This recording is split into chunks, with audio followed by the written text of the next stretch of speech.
The following podcast may contain some adult language. You've been warned. Those of you who got an invite, welcome to Nerd Prom. No matter where in the world you are, we're all Nerds International.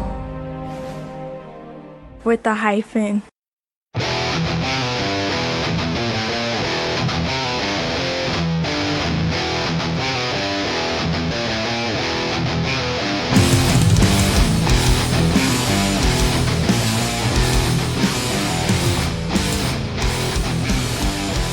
Welcome to Finding the Narrative. Stuff to edit. Oh, sorry.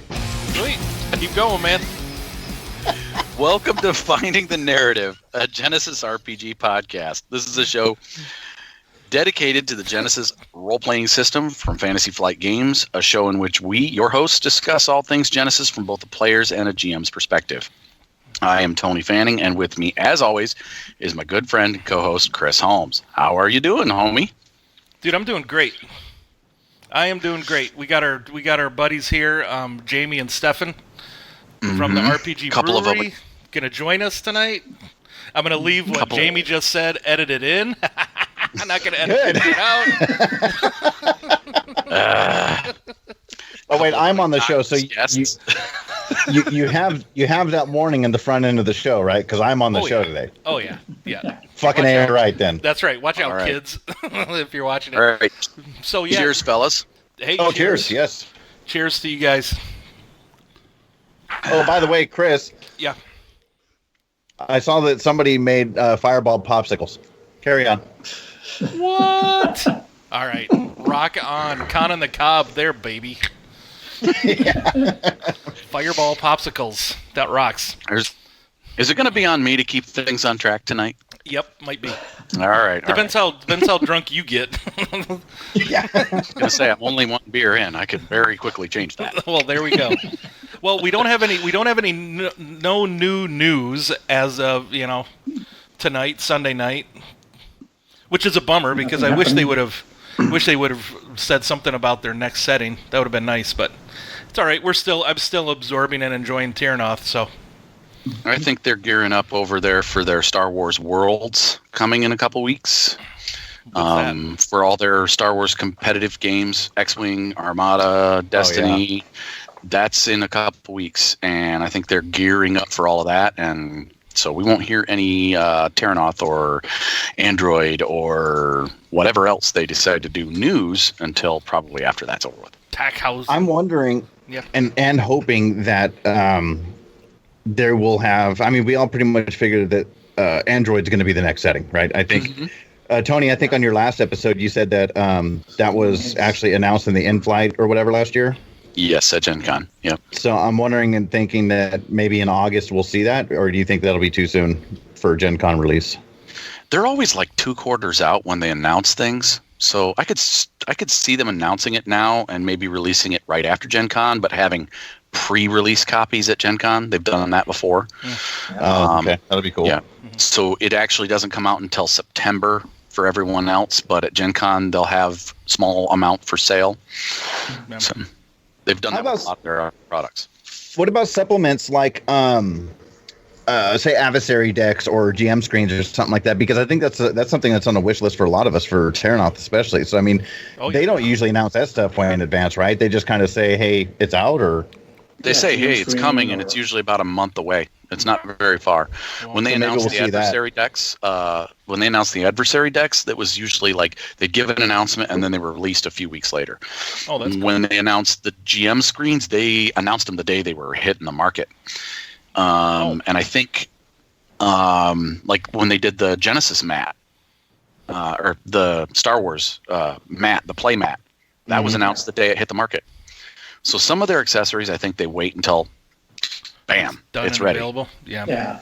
Because I really hope that they do come out with those. Because I mean, Chris, especially you seeing it too, and Tony, those adversary cards are just priceless. They are. They're money. I mean, use them. Yeah. I mean, you can use them. Heck, you can even use them from Star Wars in a Genesys game because they're so close. Oh, you need a black marketeer or whatever. You could just pull up some guy and get a soldier.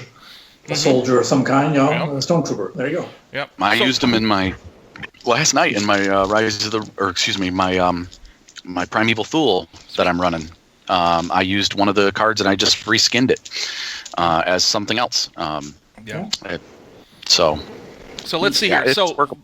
Before we go any further, Stefan hasn't been on the show before, and I wanted to ask him, which we asked Jamie before, what was your first role-playing game? What did you first play? My very first role-playing game that I actually bought was the D&D basic red box set. Oh, I'm with you there, dude. So I read up on that, tried to get a couple of friends going with that, bought some modules, but never got my friends really into it until this was like pre-internet. So then I went to the hobby store, the little pegboard there, I wanted ads, and looking for a group there. And then cut my teeth basically on AD&D. These guys were actually playing AD&D. So my very first character was a ranger, and that's how I got into the drugs. Daddy needs more. Back in my day when we played, your race was your class. You're playing D&D? Who showed you this? I learned it from watching you. My kids can say that. AD&D where elf and dwarf was a race. And bards you had to go through being a fighter, a rogue, and a wizard. Then that's right. That's right. Bard was the first prestige class. I remember that. Yeah. That's God, all of a sudden my back hurts all of a sudden talking about that. That's it. Feeling old, are you there, Jamie? Hey, back when XP was, or you gained XP from the amount of gold you stole from people. Yeah. That's it. Stuff you killed and gold you loot. That's right. Absolutely. All right, Went from first to 30th level because I found a dead dragon. Yay! Yeah, pretty much. Well, welcome to the show, Steph, and welcome back there, Jamie. So, thank you. All right, so what do we got next? We got listener feedback, Tony. Yeah, we got a letter from Michael, and I'm gonna let you pronounce his last name. Sorry, Mike. I don't have a clue. Michael Mykolyshyn. And if that's not how it's pronounced, fuck off. It's probably Michael Mykolyshyn. No, actually, it's a Russian name. I did look up the roots because I wanted to try and learn how to pronounce it, but Russian's Irish to me. Yeah, sorry. It's Russian. I can't do it. But he wrote us a letter, an email. It says, "Hello. First off, I want to thank you for broadcasting your podcast. I really enjoy and appreciate the work you put into your show. Please keep rolling on. We plan on it, bud." Definitely. As long as we can stand it, we can stand each other, right, Tony? Well, so far I'm good. Well, we'll see. After Con on the Cob, after we share a room at Con on the Cob, we'll see. There might be up in the air after that. Then the honeymoon's over. Then the honeymoon's over, and there's no. Which one of us gets the show in the divorce? Oh, never mind. All right. So, all right. With that, I have a resource for you. I moderate a Pastebin containing links to various Homebrew Genesys settings. I would imagine you will look into and review various settings at some point.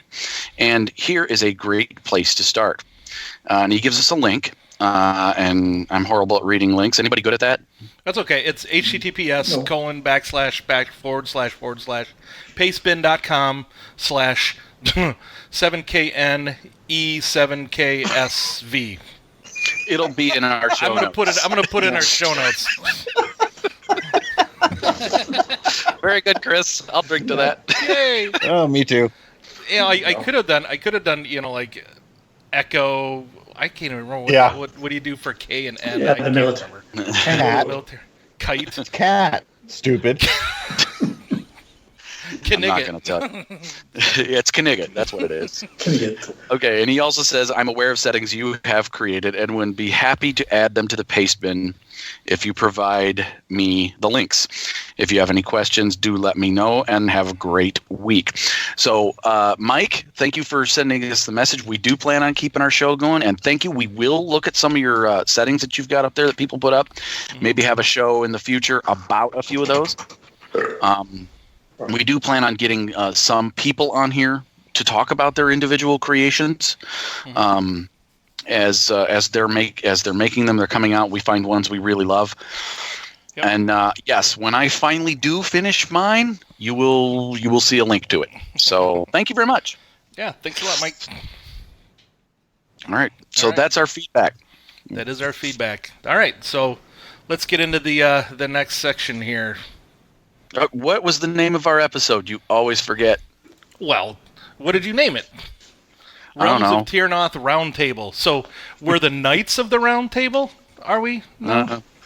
No, we're the Dorks of the Round Table. The Nerds of the Round Table. Nerds of the Round Table. There we go. I don't think we're not that virtuous. Alrighty then. All right.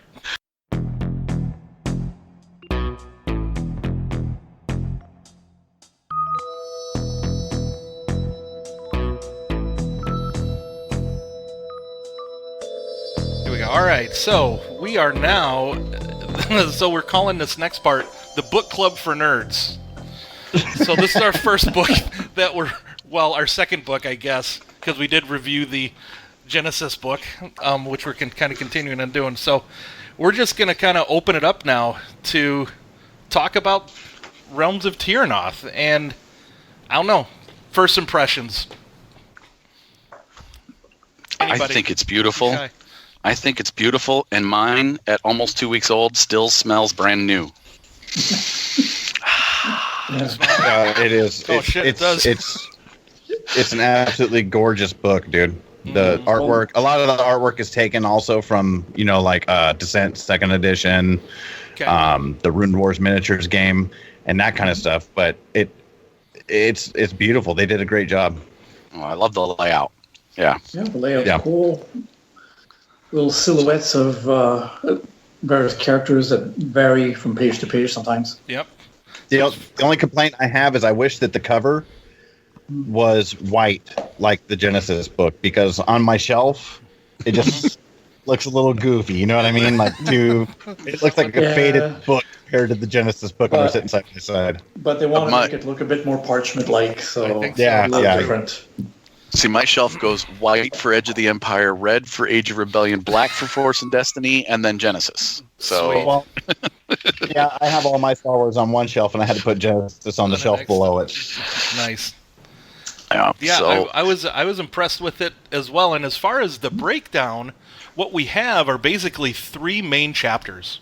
We have about 40 pages of fluff for the system, or for the world, the setting history. They call Tales of Darkness, and then about 80 pages of character options. They're called Call to Adventure, the stuff that they've made specific for Terrinoth here, and then the last, I don't know, probably 120 pages of the Lands of Magic, they call it, of the rest of the world of Manara. Now, out of curiosity, plenty of material. I have not had a chance to read any of the setting lore, chapter 1 yet, and I'm very interested to read it because I really enjoy the Descent Journeys in the Dark board game. Chris, I think you said you read it, right? I did. Yep, I went through it pretty much yesterday. I read through it, and pretty interesting. How is it? I like it. Is it good? I like it. I think it's pretty good. It pulls in, they go into like the 3 darknesses, and they split up, kind of how the kingdoms were built, and they go through the, 1700 years of history. Of history, yeah. Where the elves came from, dwarves. They touch on really? that. Yep. The conflicts between different realms, the barons. And, the bit of backstabbing where some people bring, getting to power and stuff and so forth. Pulling in their Game of Thrones stuff with that, pretty cool. I gotta say, a couple of pages written as if it's from a scholar from the sort of Al-Khalim that was one thing. country, which is kind of cool. Yeah, one of the things I just love about this entire section is the stained glass look of all of the art. Tells, back in the day they would have stained glass that told stories in these giant cathedrals and everything. Yep. And the art in this section of the book does that. The stained glass look, it is beautiful, and I love the way when I get into talking about what my favorite pieces of art in the book. Well, let's do that, because what you just said there is my first on my list, the stained glass window art all throughout the first chapter. So what did you like there, Tony? This is probably tied for number one as far as art pieces. On page full double page. Oh gosh, I can. It's page 22 and 23. The big 2-panel stained glass, discussing the various ages of. It shows all the various ages of Manara, and it is beautiful. Mm-hmm. I can just imagine walking into my character walking into a cathedral somewhere in Terrinoth and just seeing this story and these stained glass windows. I don't know, it's pretty cool. The place like Grey Haven, where it's supposed to be all the academies of magic and history, that could be easily absolutely seen there. Absolutely, yeah, that's a great piece. What else? Are there any other pieces that you guys liked? I have a few here that I really enjoyed. I have one. I'll go into my other one that I absolutely loved, and that is it's one of the setting primer kind of opening in the very beginning of the book, where they don't even know if they have page numbers on them yet by then, but it's the magic one. Magic is precious, and it's precious to me. You have to do the voice. It's got the rune golems in the background and a red-robed mage sitting at his desk and all the implements of it reminds me of Raceland Magir. Oh my God, and the old painting by, I believe it's Keith Parkinson or Jeff Easley. This old painting of him sitting white-haired at his desk and all the stuff around it. That was one of those paintings that just made you want to play in that setting. Yep. And this is one of those. It just makes you want to play in that setting and be a wizard. And he's got those 2 rune golems at the door just protecting. That's awesome. Yeah, that is pretty cool. Yeah, I don't even know what page that's at, but it's towards the beginning, like page 11. Looks like it's like page 11. Yeah, the page numbers aren't there because all the illustrations are at the bottom. But what I liked in the back of the book, the 3rd section, at the beginning of each, because they kind of separate they go into the different lands. They have Terrinoth, and they have, Al Kalim, the Rue Steppes, the Torn Albes, Lormar. At the beginning of each one of those sections, they have like a landscape of that area, which basically pulls you in. Oh, this is what this looks like. And I think they did a really good job on those. Oh, okay, yeah, I see what you're saying. I mean? Like, the one for the Rue Steppes is on page 210, or 208 and 209, sorry. Mm-hmm. And that one just tells you, this is a demon-infested nightmare of a place. You look at it, yep, it's a demon-infested nightmare of a place. You know what that looks like to me? What's that? The overall look of that particular piece right there reminds me of a cross between like World of Warcraft, but and Oblivion. Mm-hmm. When you go into that other dimension or whatever it is in Oblivion. Oh, that's yes, cool. I know what you're talking about. Yes. When you go through the gates. Yeah. Yes. I can't remember the name of it, but yes, I know what you're talking about. Yeah, that's pretty cool. And for me personally, I like all the individual character pieces. Like the Rune Wizard on page. Let me find it real quick. I wish I remembered his name. I can't remember his name. From one of the games? It's from Descent. From Descent? 2nd edition, yeah. Because I haven't played any of those. You talking about on page 71? No, I don't think. Well, maybe. I had it up, and then you guys started calling out page numbers. Oh, no. Like a necromancer. He's awesome looking. I'll find it. Yeah, okay. You guys carry on. How about you, Steph? You got one? I like all the illustrations. They all have something. Like I said, the beginning, they keep the stained glass thing to show history. That's cool. All right. And then more portrait-like or paintings with the various characters, races, and then various illustrations at the beginning of sections, just to illustrate, a little bit more of what the land might look like. The Molten Heath, which is just a wasteland, and a couple of illustrations of critters, of course. The Mistlands, very very haunted, a bit gothic, which is kind of cool. Sweet. That's Page awesome. 117. 117 for your wizard. Yeah. Let's see. This is the Rune Wizard that's also in Descent. Oh, yeah, dude. In the base set. Yes. Oh, yeah. I wish I remember his name, but I can't think of it right now. But there's something about that to me that just screams. I mean, obviously he's got a rune hanging on a necklace or whatever. I mean, but that just screams the Rune Wizard. You know what I mean? Mm-hmm. Yeah. Those were actually pretty cool pictures too. Where they have the little pictures of portraits of the little runes and such. Those were pretty awesome. Mm-hmm. Yeah. Well, again, we go back to the layout of the book. If you look at any of the pages where they discuss, where there isn't a piece of art with a character specifically, you've got these little shadow paintings that are behind everything. Little silhouettes and corners. And they're like on page 110 and 111, where there's this, knights on horseback chase. It looks like going after a large demon or something, and it's creature on a big worm. Mm-hmm. Yep. Yeah. And I mean, all over in this book, they've done things like that where there's just a feel of like you're looking at an old piece of parchment. Oh yeah. I love it. So here's a dude that I want to play. Page 231. Bottom of the page. There's a frickin' barbarian pirate dude leaping off the ship onto this serpent. It looks like. Nice. I want to play that guy. Nice. I would do Very that. cool. Very That cool. is such a cool piece. And of course, on page 192, one of my favorite baddies, the minions. And just this picture tells you pretty much all you need to know about them. One dude has one eye.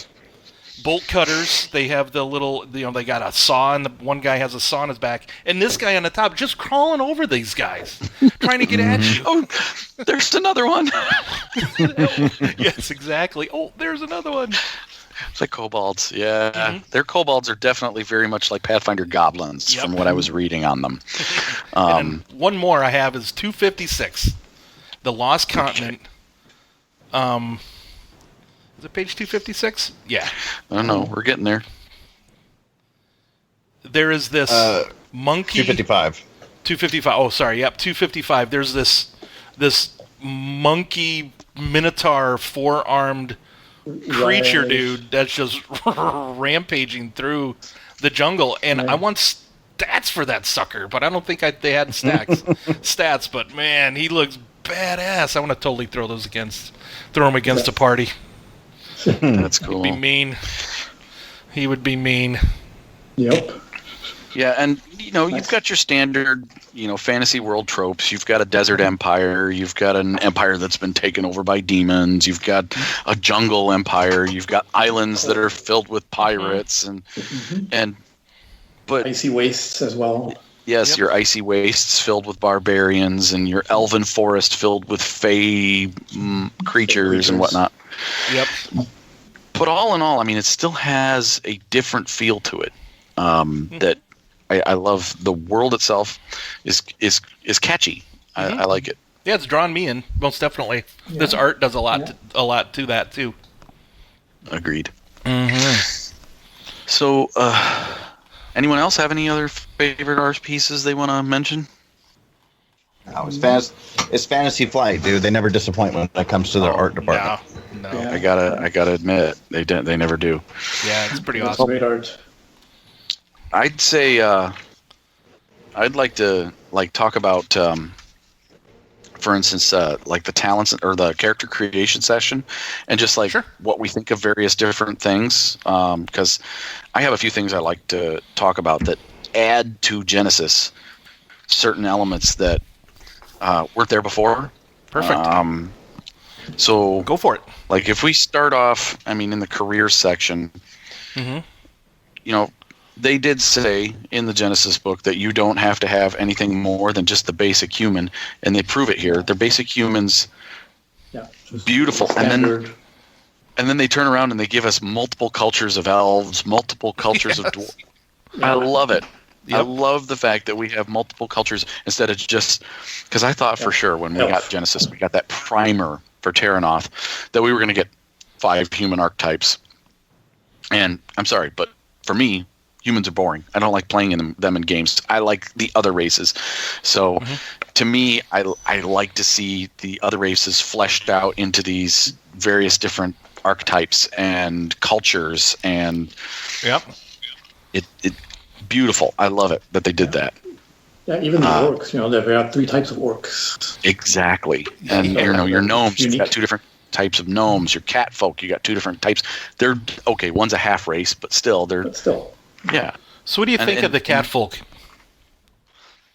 I have personally players that are going to love them. Personally, for me, the anamorphic character races don't do anything. I don't know. I would just They do it for some people, and I have at least one player that we made Terrinoth characters after we played last night. Yeah. And she was just ecstatic that they have catfolk. So it's there for people that love those kinds of things. Which is pretty actually what is pretty cool though is this Fleet of Paw ability. Catfolk can perform a second maneuver without suffering strain. You still can't do more than 2 maneuvers in a turn, but you can always do 2. That's kind of cool. Yeah. The thing is, to me, when it comes to the like the cat folk and stuff like that, is I was the same way as you, Chris. Yeah. I was like, hey, it's a jaguar head on a human body covered in hair. But what really turned me on to playing those type of races, especially in a fantasy setting, was EverQuest 2. Mm-hmm. And they had an EverQuest 1 also, but I played more EverQuest 2. But anyways, what does it to me for any race now is it's about the lore. So long as there's good story and good reason for that race to be there, I think it totally deserves to be there. Yeah, see, anytime I play catfolk, if I've ever played one or I NPC them a lot in various games.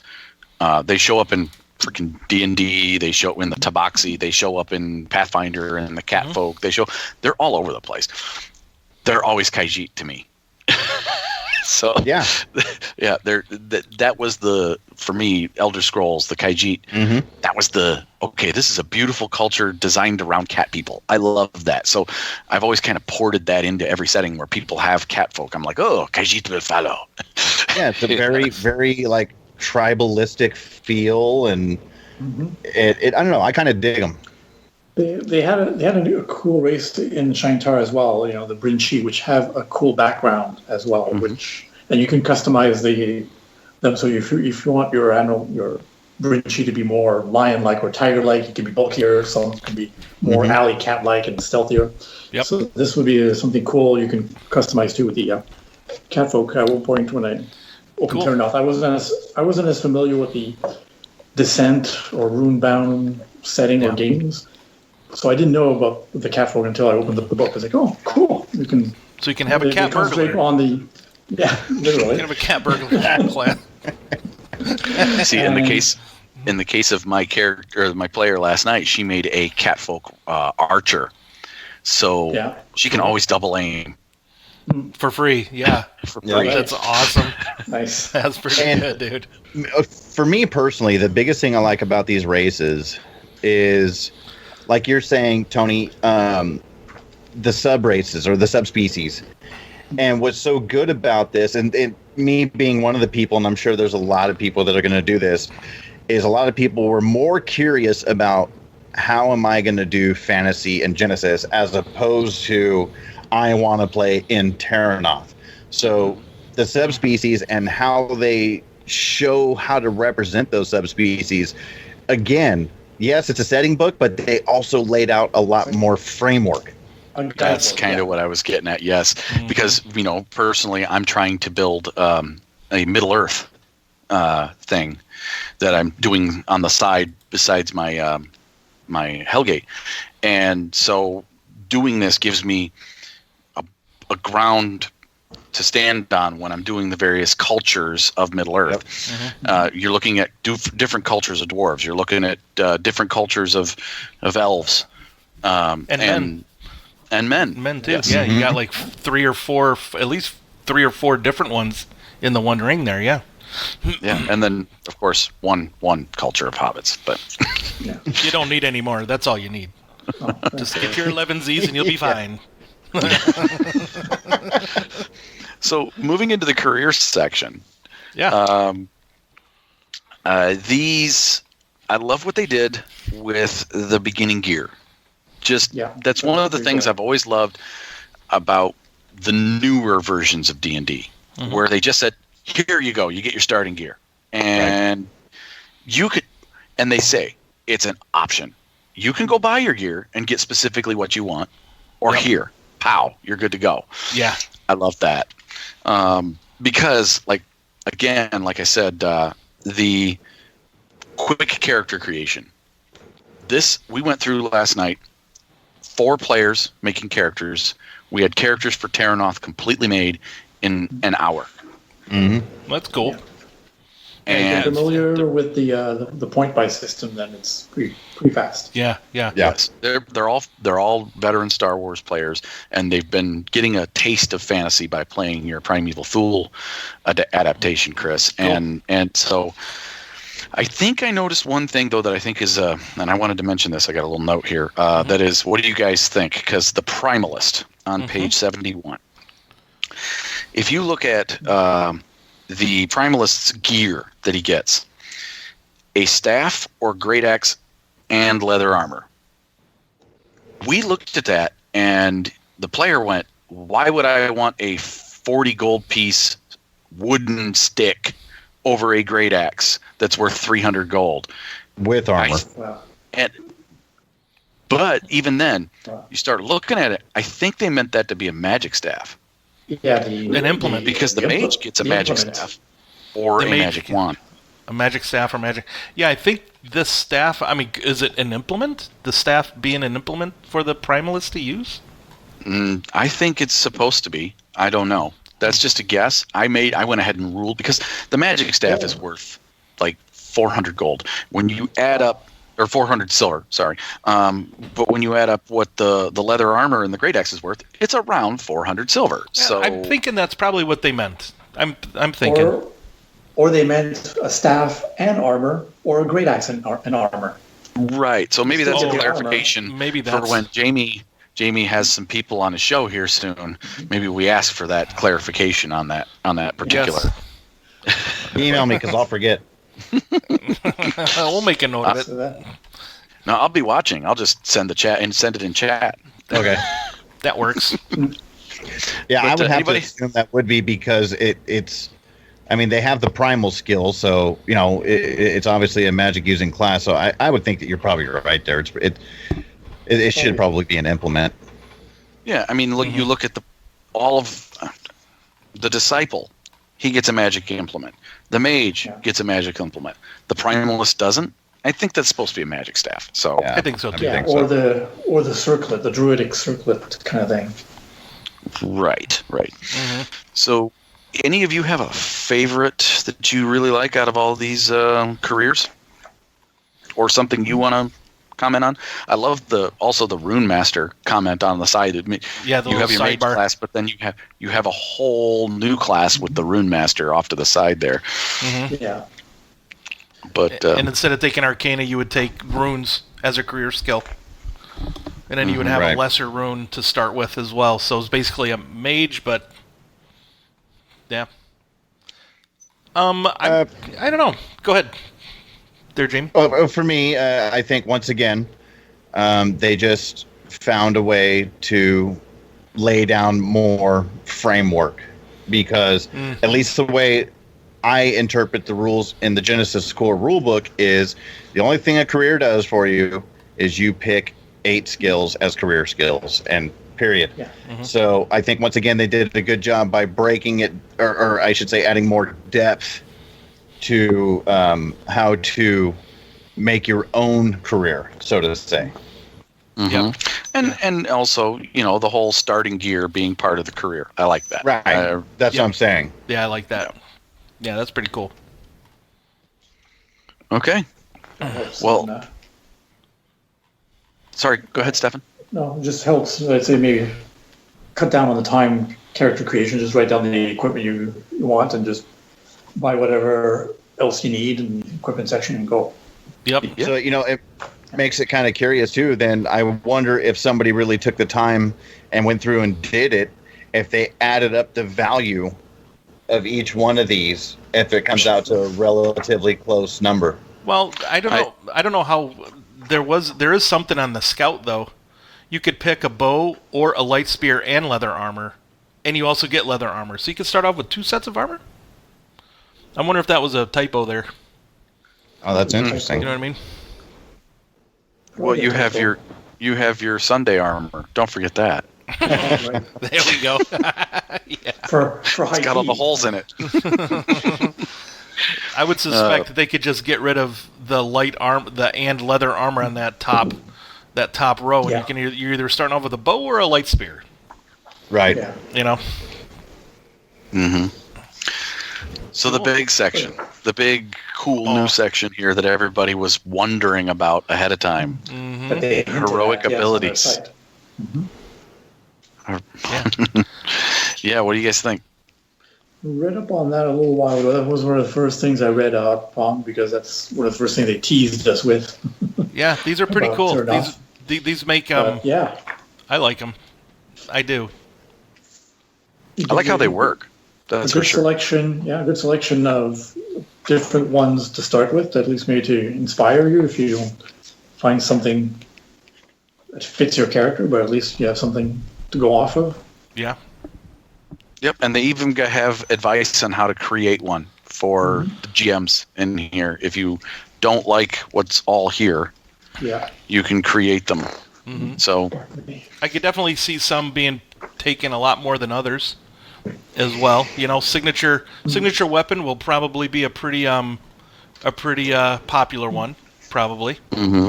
And then for your face, you know, the connected, that's a really nice ability. My personal favorite has got to be the miraculous recovery. I love that one.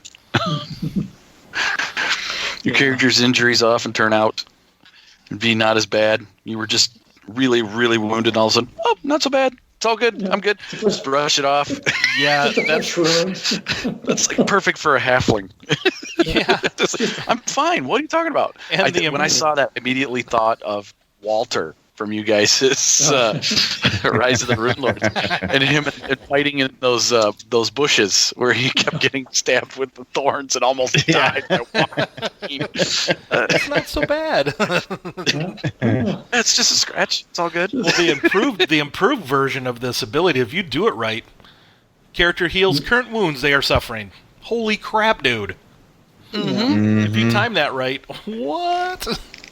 Then if you had a crit as well, if you have That's this it. at the supreme The level, supreme. that goes away. Woo!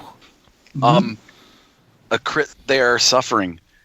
Supreme level. You save it for when they roll the death crit. I'm Yes. fine. It's Yeah. gone. No, I'm not suffering from the death crit anymore. I'm alive. They should have called that they should have called that the just kidding. Well, that's the ability that the dwarves get too, right? Don't they get like tough as nails? Yeah. Yeah, Something like that. That's They their can make a crit. They can reduce a crit down to an 0-1. yeah. That's it. So a dwarf with what was that? Managed health or whatever that was? Miraculous recovery. Miraculous recovery. I'm fine. What are you guys talking about? hit him once. You're missing an arm. No, I'm not. Look, it's just behind my back. It's not that bad. That's deliberate. That's the Black Knight from Monty Python. No, it's just a flesh wound. Let's go. Yeah, that one personally just had me. I loved it. I thought, That's well, pretty I good. couldn't wait to play a character with that, or at least have one in my game. Mm-hmm. And I like the way that they talk about how these things get advanced over time. You can upgrade them. Yeah, the upgrades, the origins, the coming out with just the way you can make them unique to your character. I love that. Yeah. I love Yeah. Yeah. I mean, this kind of reminds me of, and I know we all kind of done it, where when we played that famous D-Shift 7D game where you're given like a magical item, and as you go up in level, more powers get unleashed that you could use and unlock. Right. That's kind of what this feels like to me, but it's your character. You know, as you go up in level, you just unlock these powers and such in a different way. It's kind of cool. I'd done that a couple of times in my Shintar campaign. You know, guys have the magic items that for a long time, where they came up with this sword that belonged to a knight who didn't have any heirs, who was apparently a great leader. Well, if you keep unlocking or using it, maybe you'll be able to unlock these same abilities. But you don't have it right now. It's like, right now it's a +1 sword with a great history. That's it. Nice. Yeah, that's good. In the third and a half edition of that D Shift 7D game, they had a book that had all kinds of weapons and items that did that. Yep. Yeah. And that. And why not? Yeah, I did use that book to create my own, and it was fun. Yeah. So yeah, I agree with you. It is kind of reminiscent of that. It is. It is. So on to skills and rules. Yes. So first they give us an example of what a setting needs for knowledges. It's not just one skill. It's 4. Yep. So I back love to that. what Chris and I have been saying all along, 3 to 5 skills for your setting is perfect. And then they go into the new magic skills. Yep. And give us an example. You know how, Stefan, you sent us in that question about psionics. Yeah. Well, right here's how you do it.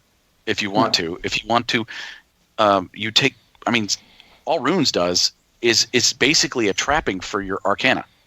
That's it. Yeah. So you need these little stones to cast your spells. Yeah. Basically. And all Well, verses. That's yes and no.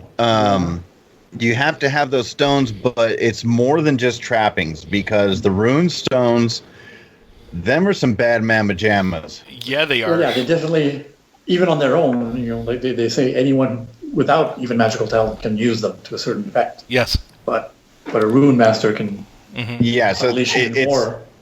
it's way more than just trappings, because I was looking through some of those stones and I was like, holy shnikes, dude. I mean, they're like implements turned up to 11. Well, yeah. Pretty much. And you can only use a rune stone or an implement, a regular implement, not both. So Yeah, but if you specify, made it but your still. quest and your GM worked with you on this, that you can travel the world and find some of these rare stones, yeah. dude, you're just sitting there juggling 3 different stones going, you're dead. Yeah, exactly. You know? Yeah, so instead of using your staff as an implement, you would use the runestone as an implement, which you can even put into your staff and use one or the other, you know, the abilities for one or the other, probably. I would think. I believe I read that even a wizard, priest, or other spellcasting class can use a runestone as an implement. But they'll just have to put aside their holy icon or staff and use only the rune. But Gotcha. Because it's still pretty badass anyway. So. Yeah, the things that a rune caster can do with runes are unbelievable. I did see that. But I mean, kind of like, I guess I was more talking about verse, how verse, it basically adds a trapping to an existing magic skill. It almost does. It doesn't, I don't know, does it anywhere in the book? Oh, here it is. It may draw even from the same sources as arcane, divine, or primal magic, depending on storytelling and performing tradition of the character. But essentially... But on page 115, the Magic of Minera, where it says magic skills and actions, verse, you can't use the attack action when you're doing verse. That's right. As much That's as what's you cool would about like it, too. As much as you would like your lyre to shoot lightning bolts at somebody out of your lyre or out of your lute or whatever, you won't be able to. What about a sonic lightning bolt? There goes my electric guitar idea. Well, you know what I'm thinking of? I'm thinking of Mad Max Fury Road and that dude on the frickin' on the frickin' what are bungee cords, Fire. which That's cool. Yeah, but it gives those who want to have a new magic source. First of all, we wondered how they were going to do bards in the game. Now we know. But it gives you, if you want to do something like having a separate skill for psionics, like Stefan asked us, you can do it, and it shows you a frame on how to do it. Yeah. Here's how it's done.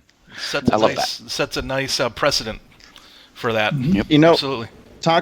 talking about these magic skills, curiosity here, because I was looking at this earlier and I didn't have enough time to really dissect it. But what's interesting to me, if you look at this chart on page 115, that shows the different magic skills and what magic actions they can do. Yeah. Arcana and Divine can do all but 2, but Primal, Runes, and Verse can do all but 3. Does that seem a little bit nerfed to you guys? Realistically, Primal a good runes are nerfed. You mean in a little way? And verse, yeah. Because if you look, Primal can't do barrier, can't do curse, can't do dispel. Yep. Runes can't do conjure, can't do dispel, can't do heal, and attack for verse, barrier, and conjure. So, but you look at something like Arcana, the only thing it can't do is augment and heal. So, I guess from a mechanical standpoint, why would anybody choose to play a verse or a bard over an Arcana user? Well, flavor, to give minor competency bonuses to your buddies. If you want to play a bard, right? Isn't that what you do? The bards could be used definitely with the like a scoundrel or envoy kind of career, where you're the face of the group. You're a support. You're not the main cannon. You're not the tank, but you're there to help out in other situations, non-combat skills, or even just before combat. Okay, give you a little boost there. Yeah. I guess they help trick the stupid or la la la la la.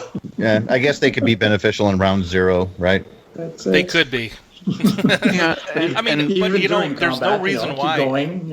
There's no reason why you couldn't allow a verse to do an attack. Come on, if somebody's singing at the right resonance, a sonic attack, absolutely. Flip a story point. Yeah, for a story point. Or why wouldn't? And this actually surprises me a bit. Is that runes? You can't do healing with runes. There've been, but there's a rune of healing though. Many, which kind of is a little strange.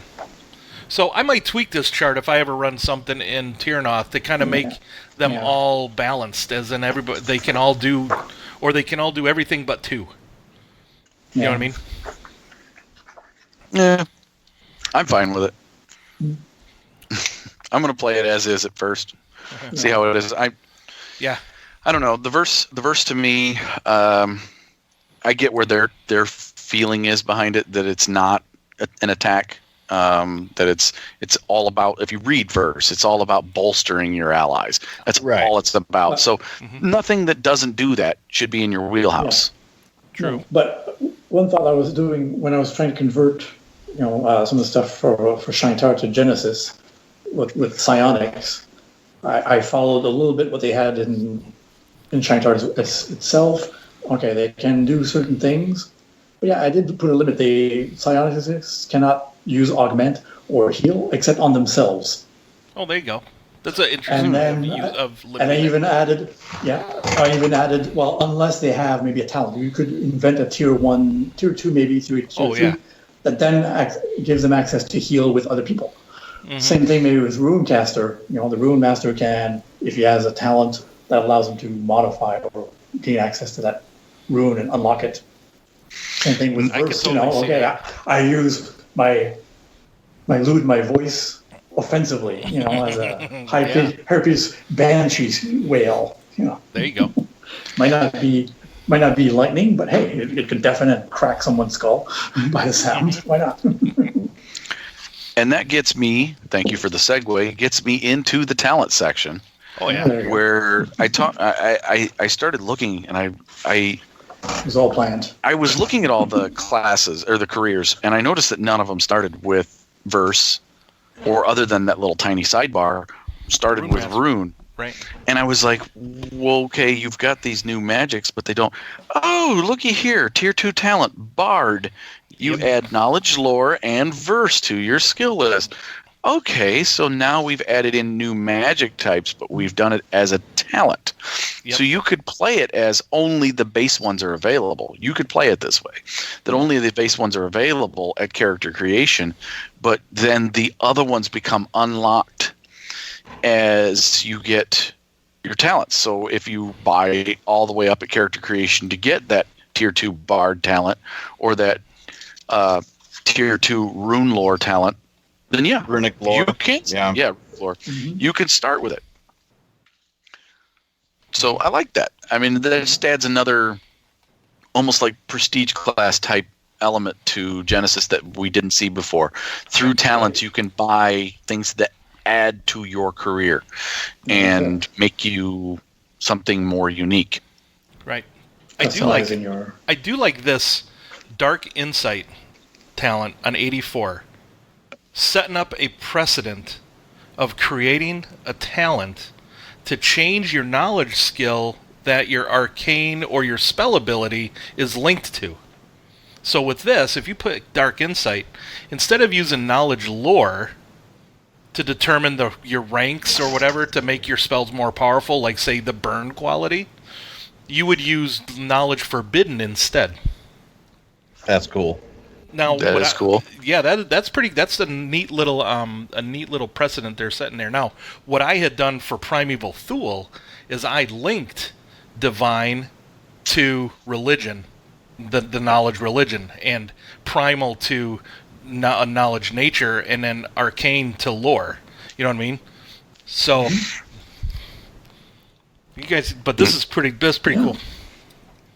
Yep. This is something that you could maybe go back and if you wanted to do that, you could put in, just lore is what you start with, but then you can change them. Yes. If you wanted to. Or I can even add it like a knowledge forbidden for like the occult, because there's that Cthulhu dark arts twist in Primeval Thule, right? Where you can do something along those lines, like do knowledge forbidden. There it is. Yep. Another talent I wanted to bring up, dude, the shapeshifter. Mm-hmm. That's interesting. That is so neat. Mm-hmm. I don't even know where to go with that. I mean, what are you? Does that make you a were creature? Does that make you? Yeah. I mean, seems to be, but then you go to level 2. You have or level 3. No, level tier 2. You have improved shapeshifter, where now you can actually trigger it once per session. I for some reason I didn't expect that, and I'm looking at it, I'm reading it, I'm like, it doesn't really say what this does. I mean, what is the shape that you're shifted into? Is this like you're a changeling?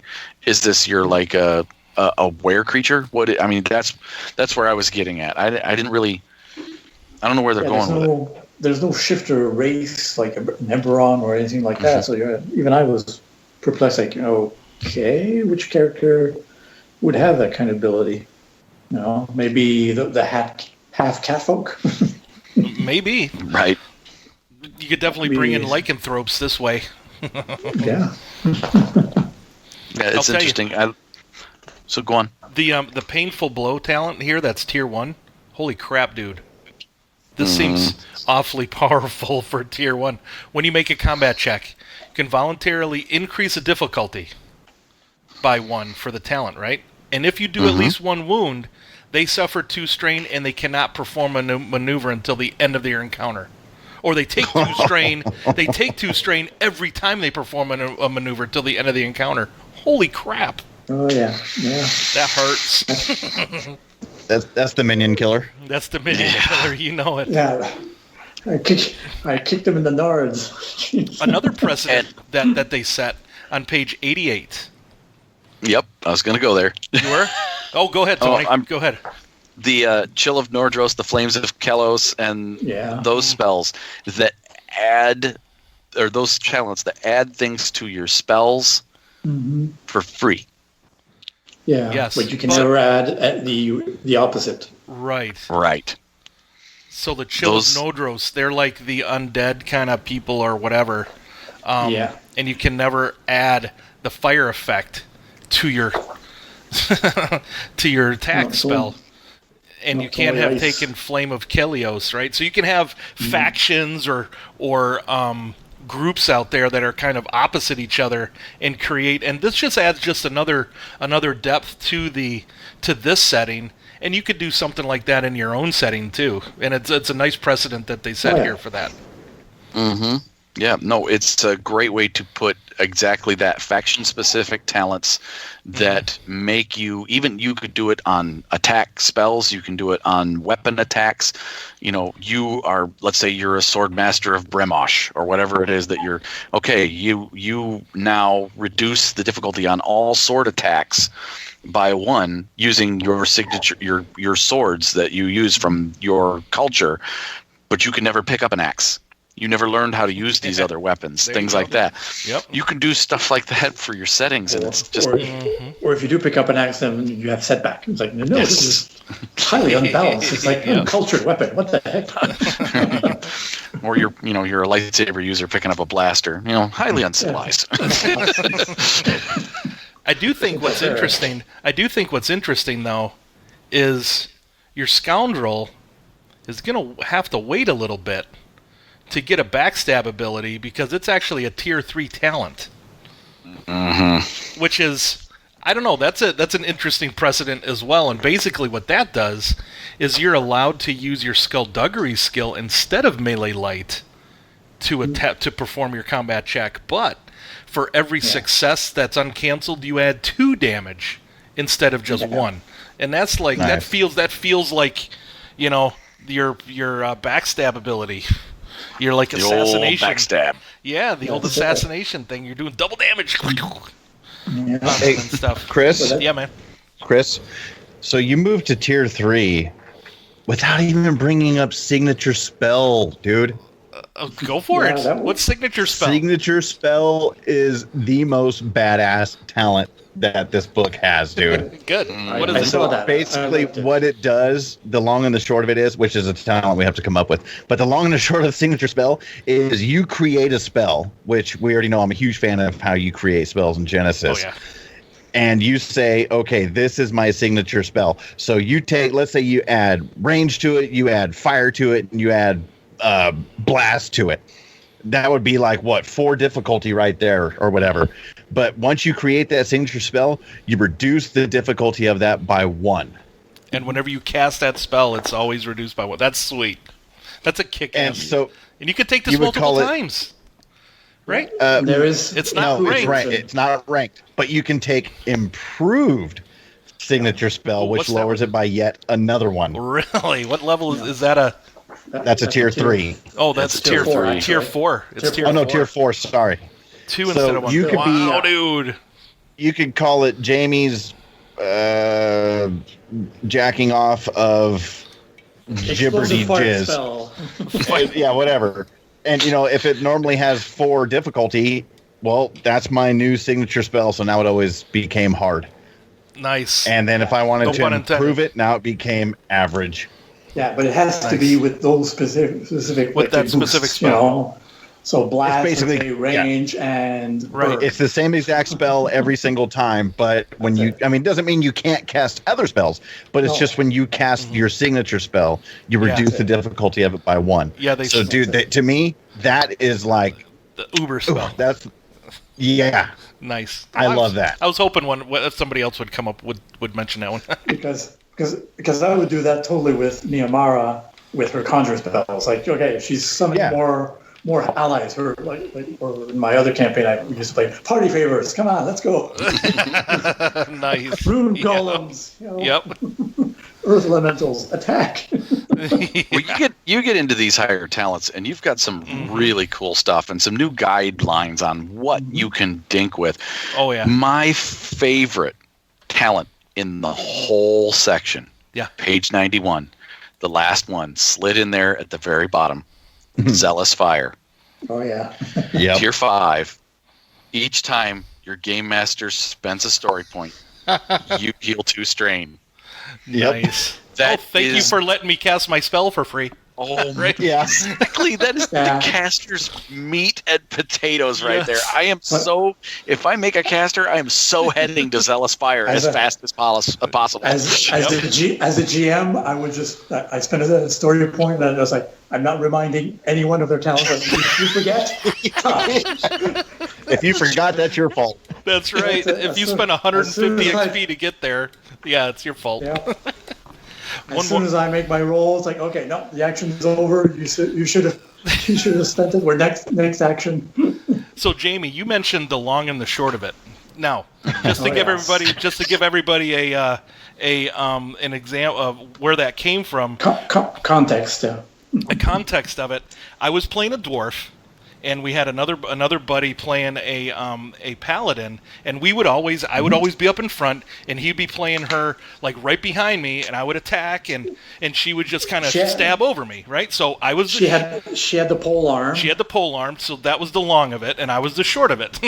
So we came up with just a trait, and this was in Pathfinder. So we each got like a +1. I got a +1 to my armor class. Defense, she got a +1. She got a +1 to attack. Well, this as tier long 4, as you're doing that maneuver. Right. Well, this tier 4 talent back to back on page 91 made me think of that. Now, when engaged with one or more allies, your character and allies that are engaged they get to add a boost die to their combat checks. Oh yeah. If one or more allies engaged with your character also have back to back, the effects are cumulative. So that really made me think of that, and kind of again, it sets a precedent for those teamwork, cooperative talents. Synergy. Mm-hmm. Yeah. Let's work together. So. Yeah, so really enjoyed the talent section in this book. It is. Yeah. It is just fodder for making talents, great talents for your own settings. Yep. All right. Yeah, we can talk about this. I could talk talents all freaking night, but that's why I'm making you move on now, Chris. Okay. So moving on, we go into the gear section. You get your standard fantasy gear. Mm-hmm. What I want to touch on in this is the craftsmanship stuff. Sure. Because using unique materials to make stuff. That's cool. You got your craftsmanship for your armor and your swords. Ancient, dwarven, elven craftsmanship. It gives you guidelines on how to do this for yourself in the future and what it could mean. For instance, okay, I'm just going to go into the elven. The elven, when you make it in armor, when you use our elven craftsmanship and armor, reduce the armor's encumbrance value by 2 to a minimum of 0. In addition, your character removes 1 setback die from stealth checks. Elven chainmail, here we come. All right. Yeah. If you do this to a weapon, reduce the weapon's damage by 1. Yeah, it's light. It's what's his letter opener? And it's critical by 1 to a minimum of 1. So yeah, it's light, but it's sharp as shit. Yes, that's right. Stick it with the really pointy. And what do? You increase its cost by 2, and its rarity increases, or you multiply its cost by 2, and you increase its rarity by 3. Perfect. Now we know. Okay, now I know how to make things out of mithril. Now I know how to make things out of adamantium if I want to convert the D-Shift 7D stuff that is out there. I know how to make things out of star metal if I'm doing Pathfinder. All these other settings where you've got these unique, you want to do a superhero setting, and you want to make adamantium claws to put in your guy who's named the Honey Badger. Ta-da! New superhero. I know that if I'm going to be playing in Eric's Mutant Masterminds or whatever. Honey Badger. Honey Badger, here we go. I'm going to play a jackalope. Fast as fast can be. And to kind of follow up on that a little bit, Tony, a few pages down on page 99, they have implement materials. Yep. What materials do the same thing. Yes. So one of your staves would be like oak, right? So there's no price change, no rarity. Standard. That's standard. But if you make a scepter out of bone, well, when your character successfully attacks a attack or curse spell, they heal 1 wound. I love that, cool. dude. Isn't that awesome? This is creating magic items for a fantasy setting 101. Make it out of special materials. Give it cool properties just from the materials it's made out of. Yeah. Name it. That was one thing that harkens back to the original days of D&D. Mm-hmm. Oops, I said it. Sorry. Days way back when yes. When you were describing that staff that you found, you always described the wood that it was made out of and the crystal that was at the top of it and what the runes look like. And then you gave the damn thing a name. and then you gave it to the character and you let them figure it out. Exactly. I love You it. don't have identify, you don't have a 100-piece gem. Oh, bummer for you. You have to wait 24 hours, study the spell. That's right. You're right. Another day studying it. And then you go, it goes back into your normal gear, all the stuff you need for a fantasy setting, mounts, drinks, tables, how much does an inn cost, all that stuff. But then we get into the item attachments and enchantments. Mm-hmm. The second part of magic item crafting, all the rune stuff. Oh, yeah. And this is what makes Terrinoth in my mind, right here. This whole section on the runes. That's why they call their miniature game Rune Bound and their board game Rune Wars. This makes it. Yes, I love this entire section. All the magic items, all the runes, all of it. It wasn't What the I thing do like- did like. What I do like on page 106 there, table 2-13, weapon attachments, they also list the attachments from the core rulebook, like balance hilt, duelist crossguard, which would be appropriate for a fantasy setting that they put in here, which was pretty cool. Yeah. And they're just briefly referenced, hey, you'll find this in the core rulebook. And that's it. It's not reprinted in here, all the stuff for it. Right. But, But you've got like a runic frost, like say, this runic inscription adds to your weapon. Use with, so this attachment can be applied to any melee weapon. The modifiers, it gets the ensnare 1, stun 4 item qualities. That goes along with like the ice attack from your magic attacks. So, where you would ensnare and stuff, and it costs 1 hard point. So you would need 1 hard point on your weapon to add this rune to it. So pretty slick. So nice. I love the simplicity of it. Just, you found a rune. Okay, well, what is it? Oh, it does this. Oh, cool. Put it on my sword. Done. Very cool. And then you got Holy spiked shit. and spiked armor. Oh, go ahead. Oh, did you see the rune of severing? Yep. Fucking give your weapon vicious 5? Yes. Mm-hmm. So if you roll fucking high insane. enough, Yeah. that you can die immediately. That's essentially the Vorpal weapon in that's Vorpal. Terrinoth. Yeah. Yep. And essentially. there's also no it's- price. There's no It's price for appropriately. it. It's appropriately not listed as a price because it's priceless. And rarity 10. It's your lightsaber crystal. And by the way, the rune of blades, that's badass too. When you hit with this blade, the critical injury, you don't roll. It's the bleeding out crit. It's the one right above. It's the one right below. It's the one right below 150. And it's only 1 hard point. And by the way, a burn 1 quality. Yeah. You're gonna get burned. You want to know what that means? Is that you take another crit at the beginning of your turn with the burn quality? That's no. Wait a second. No, sorry, that was the runic flame. Sorry, that was the runic flame one. But still, you put both of those on there. Whew, Oh God, nasty. I have the God Killer. Here it is, right here. I'm waving it at you. And then they have a All right, list of magic items and such too, which kind of gives you a nice feel for kind of what they're thinking of as far as magic items go. You know what I mean? Like, so this Deepwood longbow. Oh, go ahead. I want to interrupt on that. This is the only thing that I dislike, and I would probably write you guys in this question for a future show. The last paragraph on the introduction to magic items. Magic items are almost never offered for sale. I'm fine with that.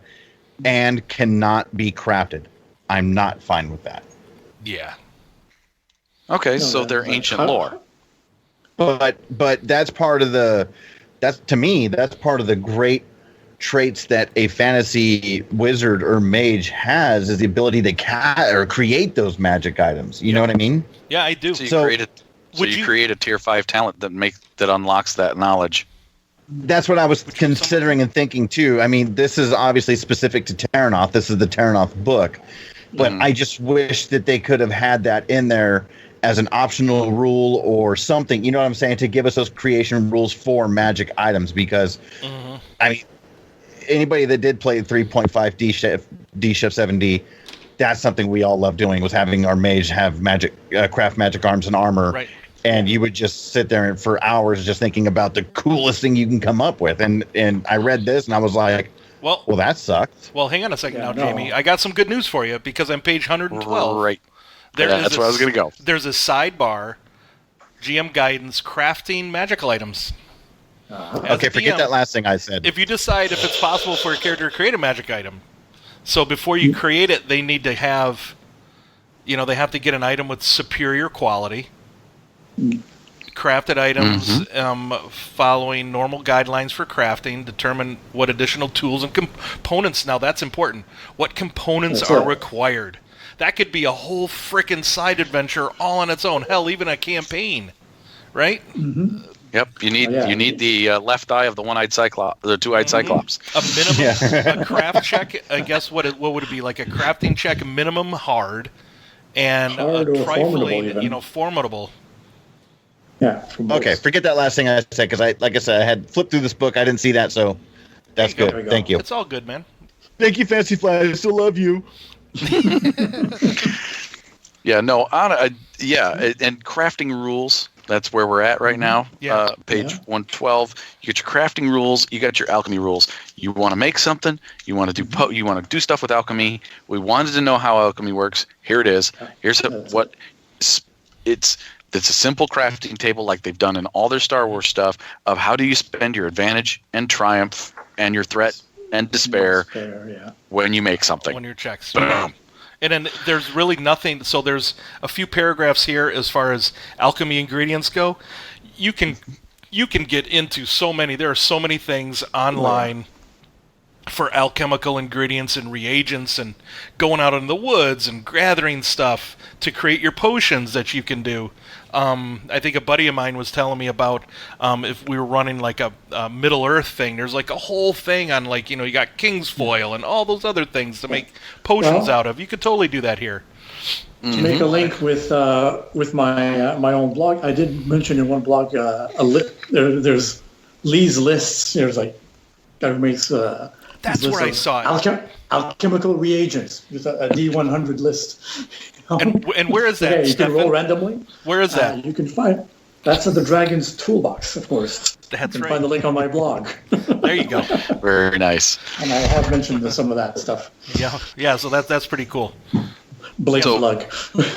Yeah, go check out Stefan's blog. He's got a lot of neat random all things role playing on there. So pretty sweet. Yeah, try to find little tools for that. Tony, without me knowing very well, and you're talking about the crafting and everything like that. Now, I haven't looked at special modifications for Star Wars, even though I have it. Is it like most things between Star Wars and Genesys, to where it's a pretty direct transfer? They do it almost exactly the same. Yeah. Yep. Yeah. Pretty close. I mean, you don't have like your one-handed sword templates or your two-handed sword templates or such, but they do talk about, I think, that, right, Tony? Yes. You must have it. So, for instance, to craft a sword, you need a forge, smith tools, steel, raw materials, and then I would think some sort of pattern or some sort of template. Well, they don't mention templates, do they? No, they don't. But basically, your GM may decide that some items take significantly more or less time. Basically, that's all left in the hands of the GM. It would be narrative. Yeah, and so you could just follow that guideline into this. Here it is. Here it is. So what you would take the rarity of the item, divide that by 2, and that's your difficulty for your. Where are you seeing that at? I am seeing that the last paragraph, 112, right underneath that sidebar I mentioned to you.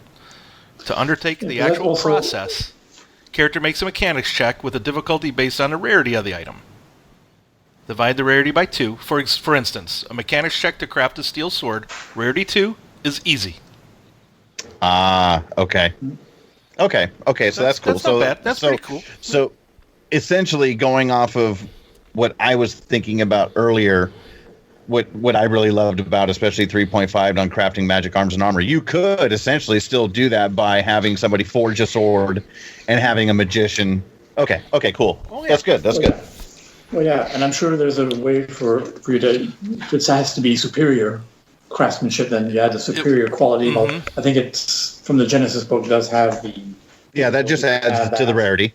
Right. That'll add to the rarity of it. Yeah. Right.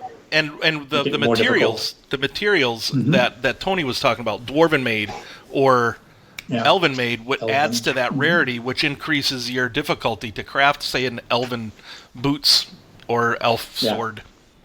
Yeah. Have I told you guys before that I love Genesys? Have I ever mentioned that? I don't know. I had an inkling. You can totally tinker. SWK. You can totally tinker with the item creation for a long time as a player and do the same thing where you're sitting there going, I want to make this item, and you're just gonna, I want to make it out of these materials, and I want. You can do all of that, and you and your GM can sit down and work out how. But the nice thing is, at the end of the day, it's resolved in one frickin' roll. You mean it doesn't go by weeks of progress? No, doesn't have to be if you don't want it to. Exactly. No, it's resolved one roll with advantage and threat and despair and triumph, and ta-da, we're done. How many successes? I'm good. Beautiful. All right, so what do we have next? Well, we go into the magic, and we could talk about it, but we've already kind of touched on it. Covered that. The different types.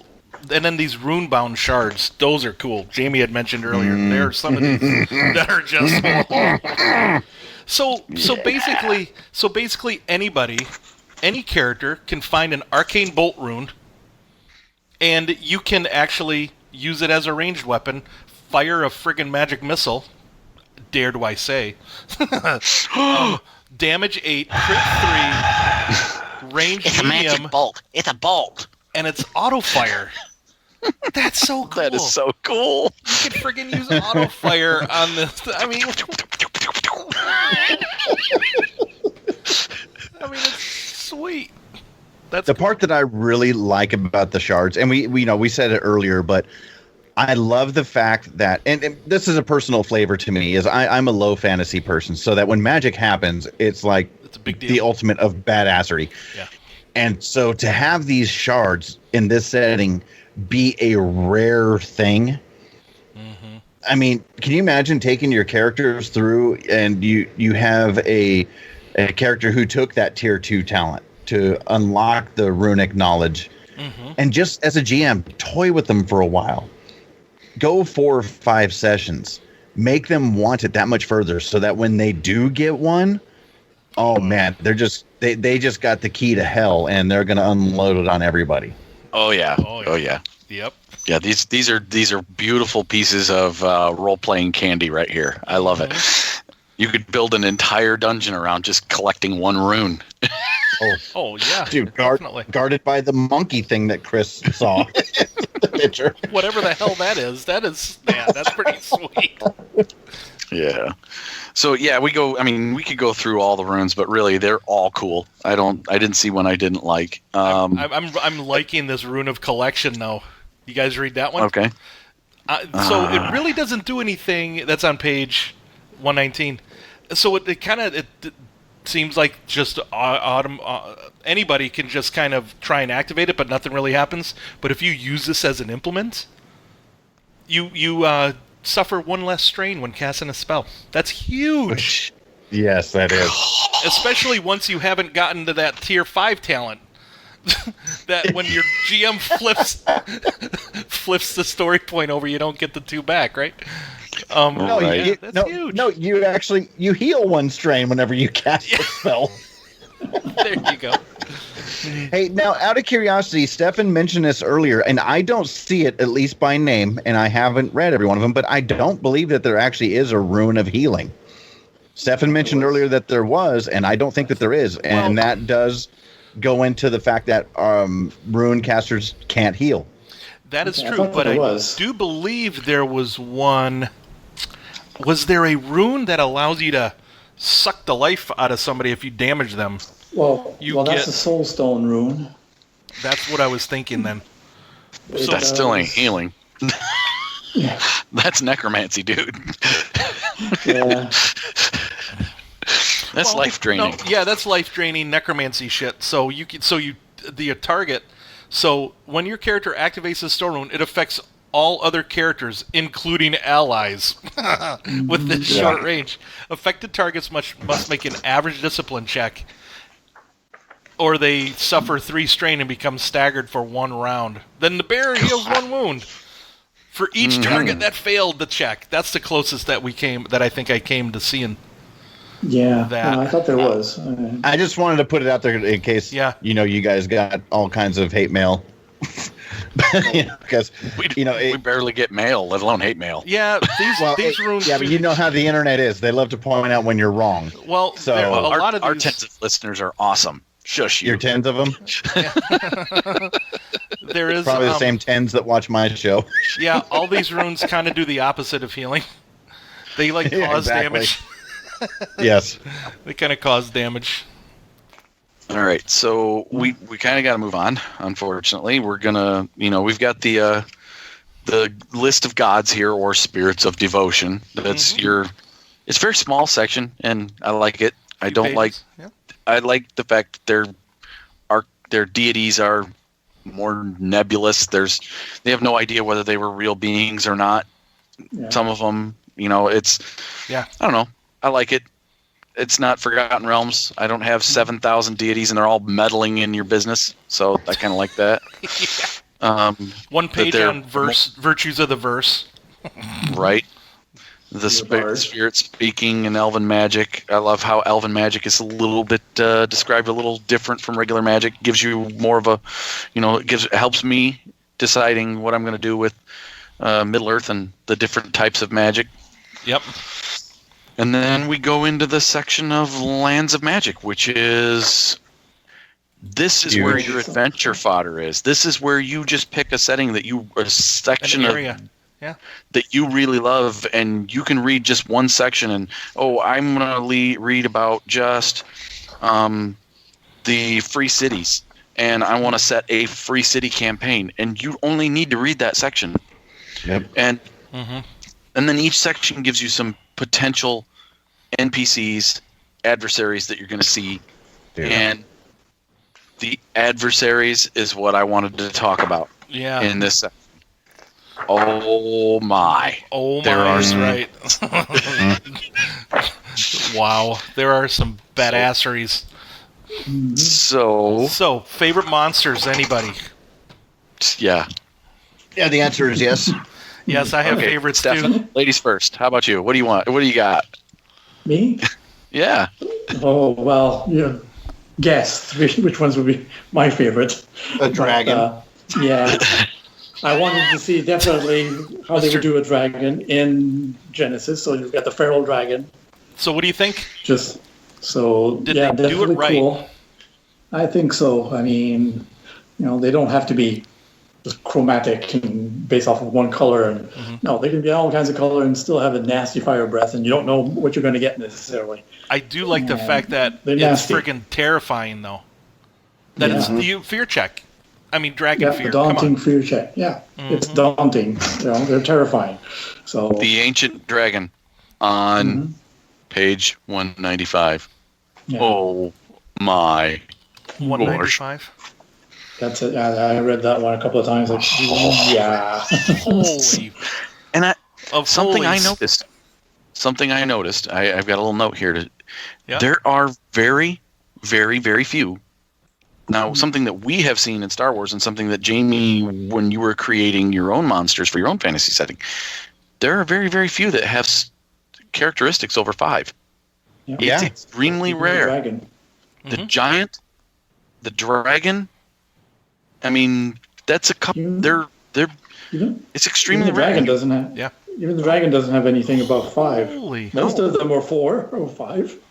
The things that make them tough are their talents and their spells and their special abilities. You don't have to give a thing 7 brawn for it to be. We've seen it in Star Wars at Rancor with 6 brawn, 7 brawn. In here, I think the one thing that has brawn over 5 is a giant. Yeah, the giant I think is 6. Well, that's all you got to do is give this you give this ancient dragon the words of unmaking. Did you guys read this? A daunting arcana check. And the friggin' item or magic item or runebound shard, if it's successful, at the beginning of the Dragon's next turn, there's no magic ability. It becomes a mundane gem or suit of armor. You're counting, if you're counting on that Holy Avenger sword, no. It's done. Yep. I'm going to go kill a dragon with a Vorpal sword. Nope, you're holding a metal stick. A very nice metal stick, but a metal stick nonetheless. Exactly. Yes. And even the giant at 226, its only stat that's high is the brawn of 6. And everything else is 2 or 1. But, it's still giant stomp as an ability. Yeah. Plus So 40. Oh, man. So what they've given us is kind of how we should look at a template for how to do our adversaries. Yeah. Don't have to rewrite the book. You don't have to crank their stats up through the roof. Just give them cool abilities that make them them. A giant can stomp on you. Or, if you're playing that famous D-Shift 7D game and giants threw rocks all the time. Throw rocks. Yeah. Over. What I also like is that they're spellcasters. They pick 2, call them signature spells, but they're not technically signature spells. They have spells all kind of created for you. Like, I don't know, on this same page as the giant, there's a demoralizing stanza. The friggin' minstrel does. It's gonna be what that would be, probably a charm check or curse, right? Mm-hmm. Yeah. They decrease the ability of skill checks, and make it flavorful like that. I think the exact same spell is somewhere else on another beast that I saw, but it's named completely different. Yeah. Sure. Well, like the Goblin Witcher, page 152, agonizing hex or bad luck. Those are 2 kind of signature spells. So you can have something. It's just a curse. It's just a curse. That's all it is. But it's a curse that they've made cool. Yeah. Mm-hmm. Yes, they dualized it. Jamie, do you have a favorite enemy? Or no, I've just briefly went through them just to go, look at that, and that was about it. I still have a lot more diving to do into this book. My favorite was the kobolds, because when I read the not another one ability was awesome, but I'll tell you, on page 204, there's a picture of an orc outrider riding on his Gurak Tol mount. Dude, So cool. I want to send a bunch of these dudes after you. Oh man, that's pretty cool. And we didn't talk about the mounted combat that they added here. It was only just a couple paragraphs, a bit disappointing for me anyways, because I was looking forward to more for that. But what they did, they kept it simple, actually, and what they did made sense. Yep. But yeah, for this, he can direct his mount to perform an action and a maneuver.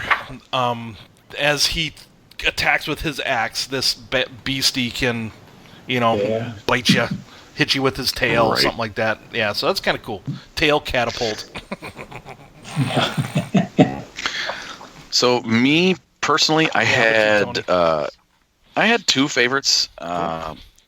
The one is on page 216, the Spined Thresher. Because of course I'm building Hellgate, so showing me a big demon. Oh yeah. Yay! I have a big demon. Wow. Yeah. That's nasty. Yeah. Dude. And I love the art for it. It was again another one of my favorite art pieces in the book. It was like, oh, this is sweet. Yeah. And you could take these. You could put a bunch of those flesh rippers on the page before that with it. Mm-hmm. That's kind of awesome looking. This whole section was fodder for me for that. The grotesque, the flesh rippers, the spine thresher, and even the witch and warlock, which is where you're going to find some of the more castery demons in the setting. Yeah, perfect fodder for me for my setting. The other one I found that I love just for a fantasy setting, the True Fae, on page 181. True Fae, 181. Let's look at that. Utterly terrifying. Yes. utterly terrifying.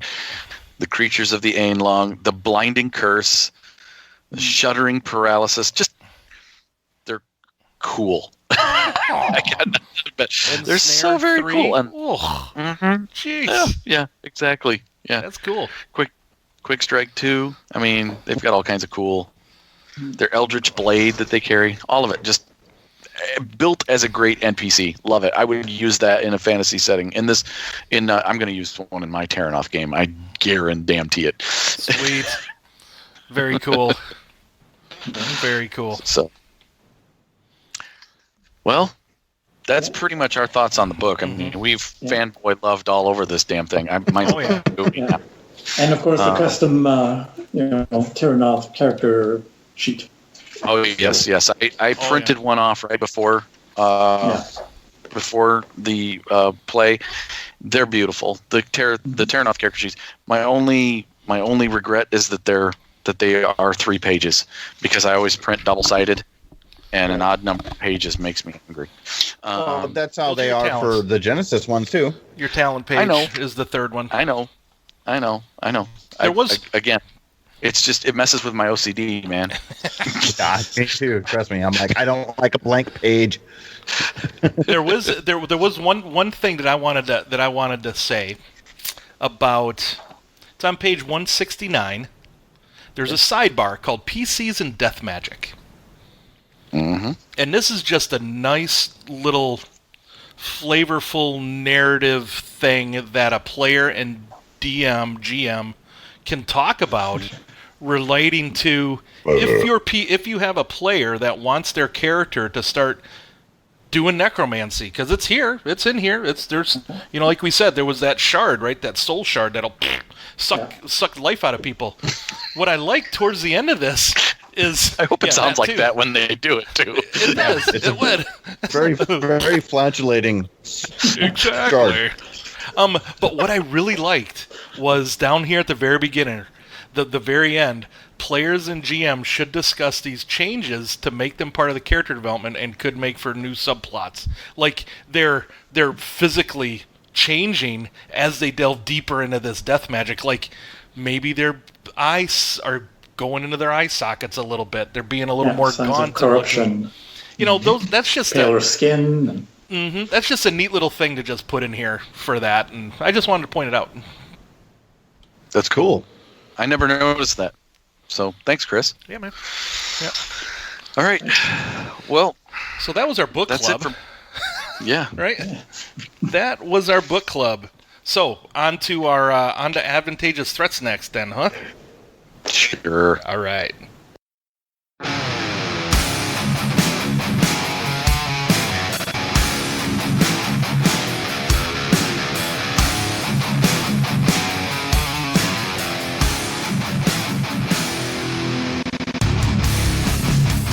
Okay, welcome to Advantageous Threats. So we're going to do a little something special here. I didn't come up with one. Chris didn't. We let our guests come up with one. Jamie, of course, didn't do his homework. No, he didn't. You bastard. Sorry. But Stefan did. And so I'm going to let Stefan... Stefan's going to go ahead and give us the scenario. And Chris and I, instead of just me telling you how I would adjudicate it, I think Chris and I will both take a tackle on it. Sure. And Jamie, if you want to step in here, feel free. Yeah. I don't know. I don't know if Jamie's allowed to. He didn't participate in the homework. So he needs to be in the corner then? Well, no, fine. This is how I would GM it. Whatever you come up with, Stefan, it's wrong. So there you go. Prick. All right, Stefan. All right, Stefan, go, dude. What do we got? So, show notes. What was it that I put in here? Where is it? I know I sent it back to you guys. Did you?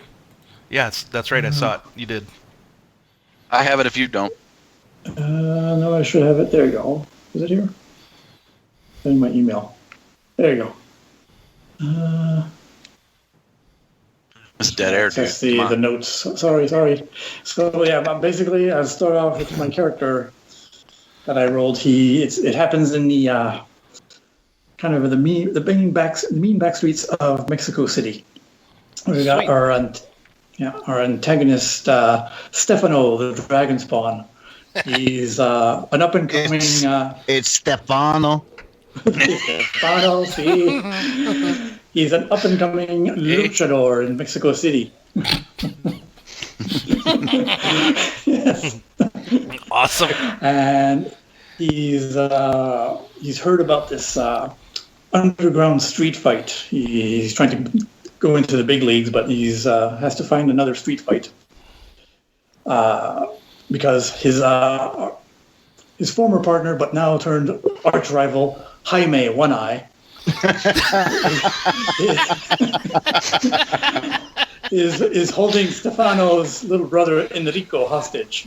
He wants him to throw the big fight. So he needs to find. You need to find a fight. He needs to find where this street fight is, because that's what Jaime will be. All right. Well, if he needs to find a fight, pretty sure that's streetwise. I'm thinking. Yeah. It's going to be a streetwise. Yeah, I check. agree. Yeah,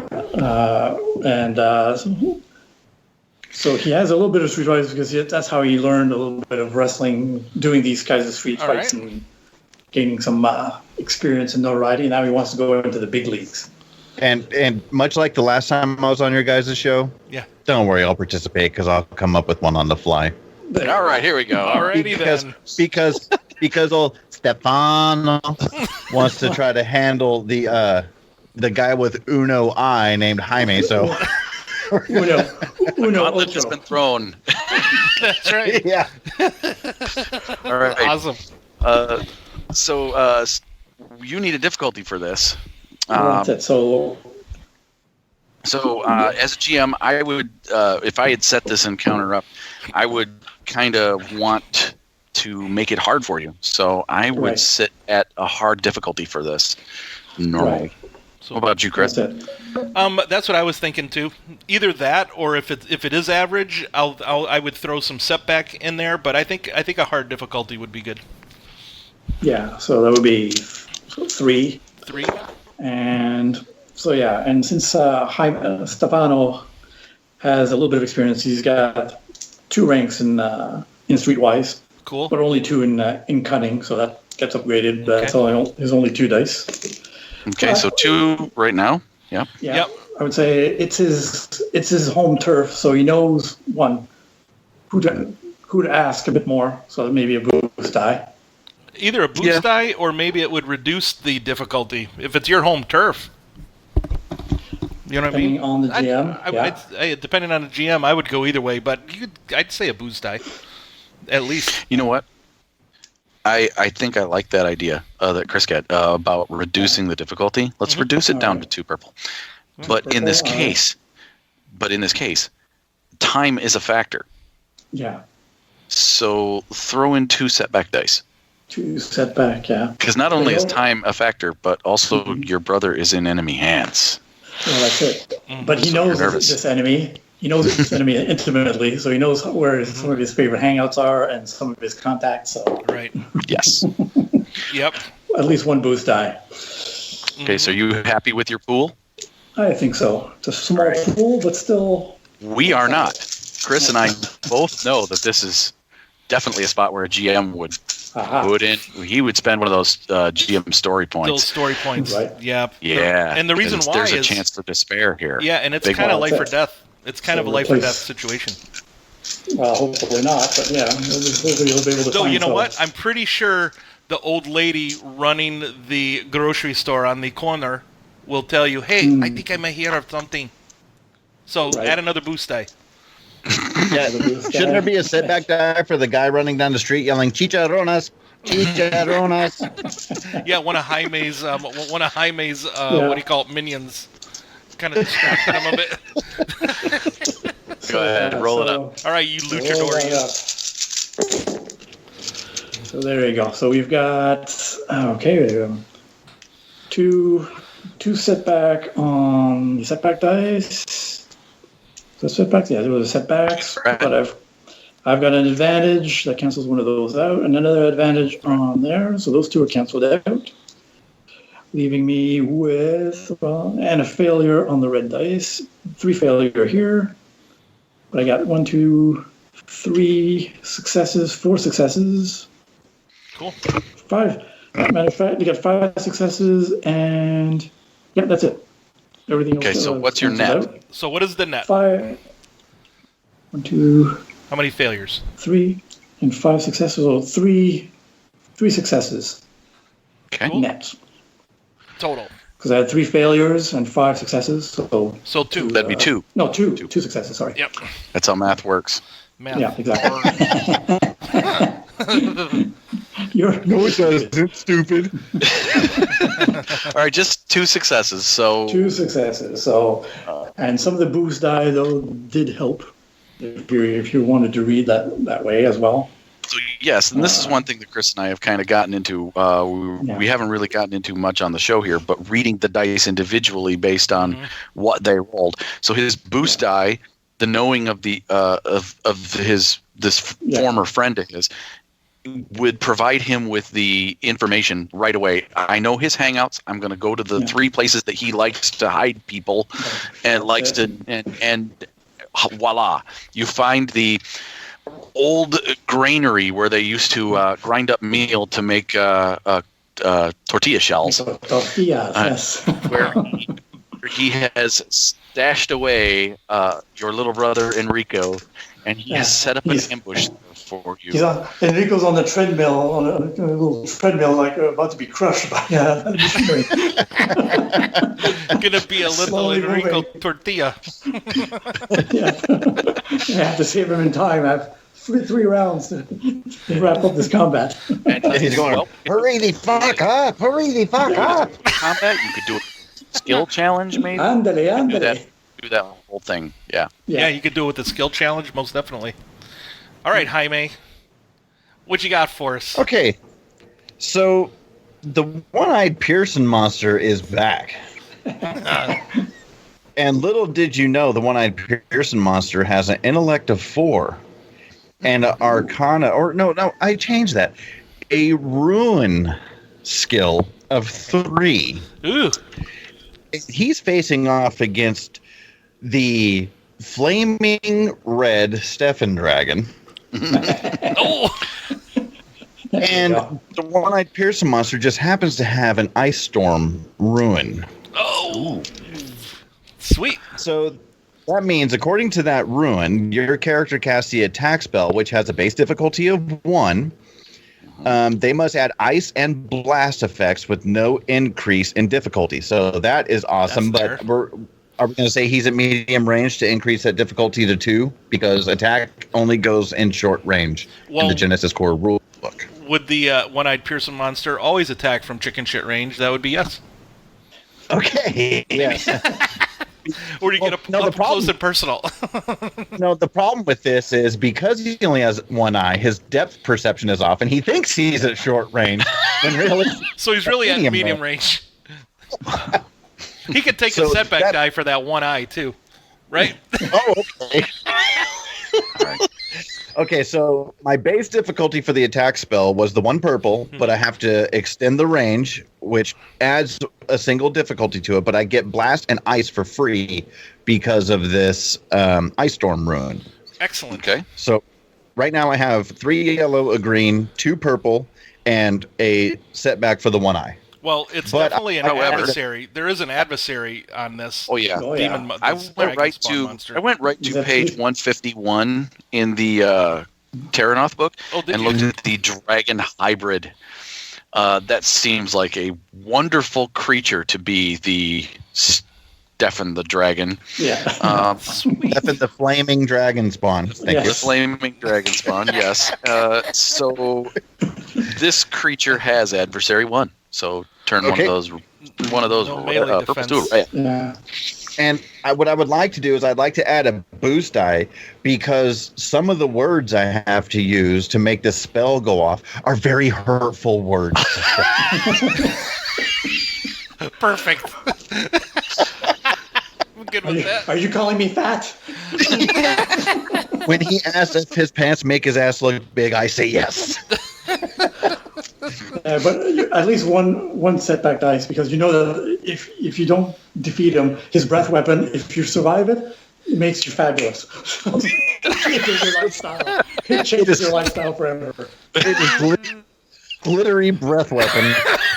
Do I have a story point that I can use to upgrade my check here to 4 yellow? Of course you do. Always. Would you guys like to spend one against me? Because that's what you do, you know. Oh, we always do. It's what we do. Okay. What would be the reason? Chris is going to give you the reason for it. Because, if it's a setback, it's a downgrade, or at least an upgrade of the difficulty here, because the Dragonspawn's tail is thrashing the ground. It's making it very unstable. Yes. There you Okay, go. so I got to Seeing you wave you're your hand unstable. and waving your staff, and it's exciting him. Oh, so another setback die, or was that because that was the story point? That was the story That point. was the story point. Yeah. Okay, so I have a pool of 2 red, 2 black, 4 yellow, and a blue. Are we good? Perfect. Yeah. Let's do it. Here we go. Roll that beautiful bean footage. Yeah. All right, so my hurtful words did nothing. Aw. You called him a gunky. His scales are too thick. But I wind up with 3 success and 1 threat. So that gives a net damage. We're going to say I have a runic knowledge of 1. So that'll be 5, 6, 7, 8 damage. And he also has a blast effect with ice. So the flaming dragon spawn is immobilized for just a little while. So he's trapped in ice. However, he only takes 2 damage because his soak is 6. Oh. And for your setback dice, I would say that the unstable ground from him slashing his tail just kind of makes you kind of fall to one knee a little bit. So next round you would have a next round of combat you'd have a setback die. There you go. Cool. Excellent. Well, there we go. And that was Advantageous Threats this week. That's it. So we inspired each other Jamie off of each other. So. Well done, guys. Thanks for playing Thank along. you, gentlemen. Thanks for playing along. Thank you for having us on. Yeah, thank you for having us. All right. Yep. So we'll do. Let's go ahead and end this thing then. Sounds good.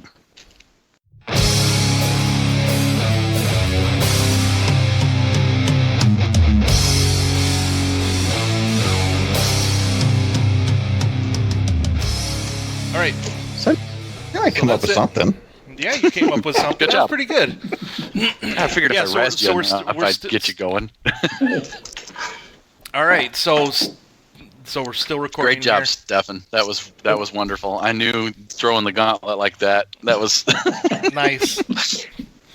Yeah, he sent that to me.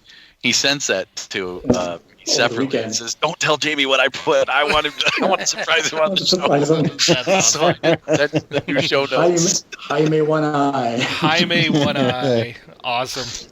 All right, so I'm going to give a quick shout out to a podcast on a network. I want to give a shout out to Mr. Mean, John Pollock. Mr. Mean. Mr. Mean Speaks. He does reviews and interviews, all kinds of different things. He kind of rants for about 20 minutes to 60 minutes. I've seen a couple of his stuff go for over an hour there. But you can find him on with YouTube. his fingers and points a lot. Yeah, I love it. Exactly. He's an old grognard like us. Yeah. That's right. And he's got a YouTube channel, and he's on G Plus on our Nerds International area there. And so you guys want to plug your show? Yeah, the RPG Brewery. I do a live show every other Tuesday where I try to bring on some folks to do interviews. But now what we're doing is one of the shows a month will be a Patreon supporter topic. So the one we got coming up this week is resolutions in RPGs that are not dice. So that's going to be an interesting conversation. But coming up 2 weeks after that, on May 15th, I believe it is. Let me double check what calendar. Yeah, May 15th, I have Tim Cox and Tim Huckleberry coming onto the show to discuss, you guessed it, Terrinoth, the exact book we were discussing tonight. And if you look where it says credits, you'll see their names right there on expansion design and development. So this should be an interesting show. Katrina Ostrander as well? She was not going to be able to make it. No. Darn. Do we have a special guest on Tuesday's show? Some asshole named Tony. Yep, Awesome. Tony Fanning will be joining us for that. He'll make his first appearance on the show as someone I might agree with. Someone you might not hang up on. That's right. So make sure to check out the YouTube, the RPG Brewery on YouTube. Okay. Yep. And Stefan?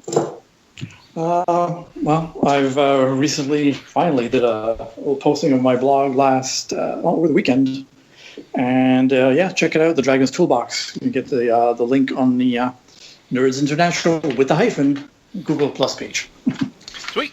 Yep, and you can find us over there at the Nerds International Google Plus page. You can find us on Facebook. You can email us at findingthenarrativepodcast@gmail.com. And you can listen to us anywhere where you listen to your podcasts. Podbean, iTunes, YouTube, so on and so forth. Thank you for joining us for the show, guys. We really appreciated you having here. Yeah. Thank you very much for inviting. Yeah, had fun. Thanks All right. so much. It's awesome having you guys on. All right, so this is Tony saying keep rolling them bones. And this is Chris saying remember the rule of the cool and just have fun, everybody. Have a good night. Night all. Night-night.